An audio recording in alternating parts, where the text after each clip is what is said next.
हमरा को कहाँ बैठना है तू मत समझा। भाग। अच्छा करवा, होटल में क्या लेगा? नाश्ता में जो जो बनाया है सब लेके आ जा। हेरे तू काहे सुमारेला इनकरा के?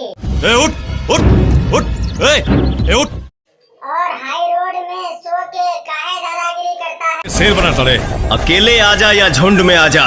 हे हमरा सामने डायलॉग ना, क्योंकि हम बिल्लू बानी बिल्लू। सबके बाजेला बाजा जब। लगता है कुछ ज्यादा ही गर्मा गया है।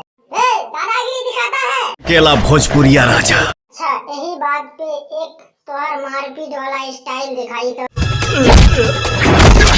अच्छा किसको ढूंढ रहा है? आकाश में हो या पाताल में। अच्छा और कुछ करना चाहता है क्या?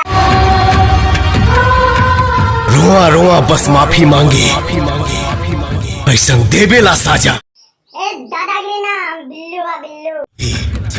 तनकेला भोजपुरिया। हम भी उस भोजपुरिया राजा के बाप हैं। सनकल दिमाग है शैतान के बाप। बिल्लू लगता है कुछ गलती बोल दिए। कल कॉलेज बंद हो जाएगा, तुम अपने घर को जाओ। वो तो जाऊंगा, लेकिन कल क्या होगा? एक लड़की से, एक लड़की से क्या होगा? लड़की से जुदा हो जाएगा। यार मैं क्या बताऊं, मैं लड़का नहीं, मैं बिल्लू हूँ। बिल्लू ठीक है तो बताओ इस जुदाई को कैसे सहेंगे? लगता नहीं दिल। मैं भी तो पागल हूँ, दीवाना हूँ।